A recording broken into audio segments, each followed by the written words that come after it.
সাপ্তাহিক ছুটির দিন শুক্রবার পর্যটকের পদচারণায় মুখর বিশ্বের দীর্ঘতম সমুদ্র সৈকত কক্সবাজার। কয়েকদিন ধরে বজ্রপাত ও ভারী বর্ষণে সাগর পার ছিল পর্যটক শূন্য। বৈরী আবহাওয়ার বিরতি মিলতে ফিরে আসে প্রাণচাঞ্চল্য।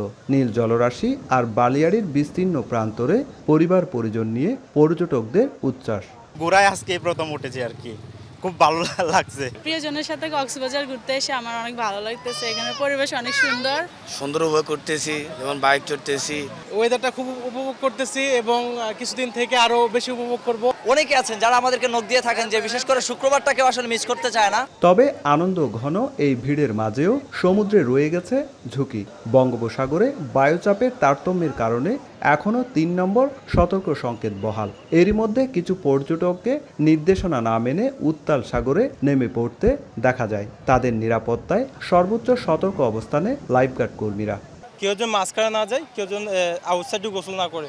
আমরা সবাইকে বলে যাচ্ছি, আপনারা যদি থাকেন হাঁটু পানি পর্যন্ত থাকেন, যে লাইফগার্ড যে জায়গায় আছে ওই জায়গায় পর্যন্ত থাকুন।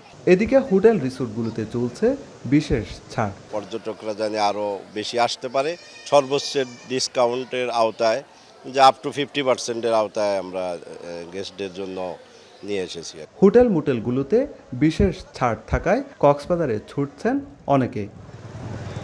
সুজাউদ্দিন রুবেল, সময় সংবাদ, কক্সবাজার।